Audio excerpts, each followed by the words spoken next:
Puerto Rico's colonial status and its fight for independence. Imagine living in a place with a vibrant culture, a shared common language, and a flag, but there is no independence. Puerto Rico is an island in the Caribbean that has faced this dilemma for over a century.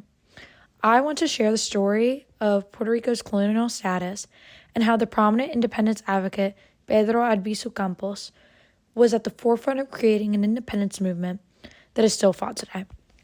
Using his voice, historians can paint a picture of the tensions on the island during the time period and connect them to events in the present.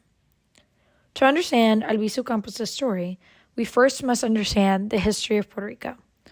After 400 years of Spanish colonial rule, Puerto Rico was taken by the United States after the Spanish-American War in 1898. The island has remained an unincorporated territory, also known as a colony, since then, and has not achieved either statehood or independence. Eventually, due to the Jones Act, Puerto Ricans became U.S. citizens, but they cannot vote for president and only have non-voting representation in Congress. The island's citizens have remained under U.S. authority with limited political power, as it is in constant conflict between depending on the U.S. and wanting to keep its own identity.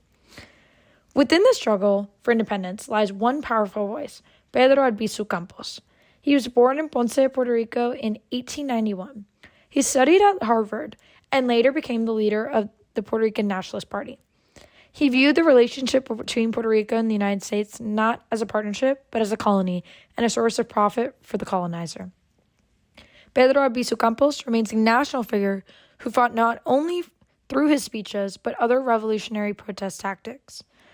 Over the course of his life, he was imprisoned multiple times, alongside other members of the Nationalist Party. He was sentenced to 53 years in prison, but was pardoned 3 years later because of rising tensions.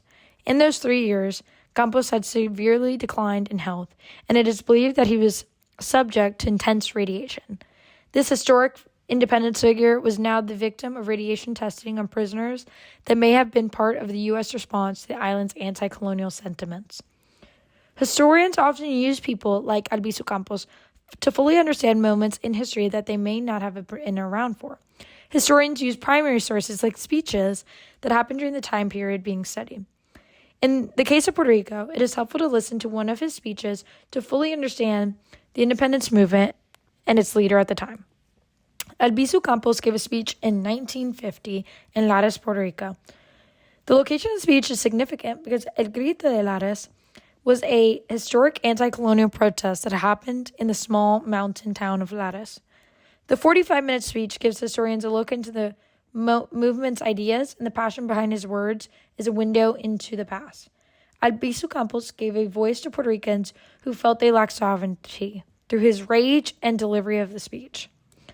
At the start of his speech, he denounces the United States with such certainty that it shows the importance of its words. De nuestra patria, de nuestra madre, Puerto Rico.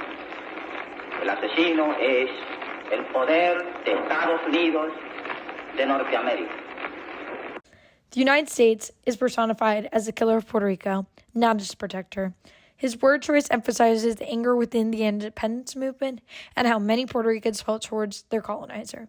During the time period, anti-colonial activists viewed the U.S. government as a violent power against Puerto Rican identity and self-determination. The use of assassins symbolizes the death and killing of the island's autonomy and culture. Additionally, Campos portrays the rage within the people of the island and their push for revolutionary movements. Sangre nos hierve, la paciencia nos agolpa el corazón y nos dice que debe terminar la paciencia, que ella debe desaparecer y que el día de Lares debe ser el día de Lares. Es decir, debe ser el día de la revolución de Puerto Rico. This part of the speech has a clear build-up in emotion for both Campos and the crowd. The repetition and the imagery of blood boiling emphasize the suffering and anger of Puerto Ricans and how this suffering has reached its breaking point. Also, he makes the connection to Lares and El Grito de Lares, as previously mentioned, and frames the continued struggle for liberation from colonial rule around the town's history. These examples show historians the passion that this movement stemmed from and how its leader truly believed in the struggle for independence. This struggle continues and did not die with Pedro Albizu Campos. In reality, he was the spark that continues today for the fight for Puerto Rico.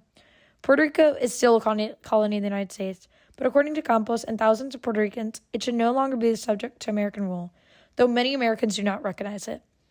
A country that preaches freedom should not hold the island subject to its authority. In recent years, the Independence Party has gained national attention as younger generations have revived the movement. This speech not only shows who Pedro Albizu Campos was, but the overall empowerment of the citizens of Puerto Rico.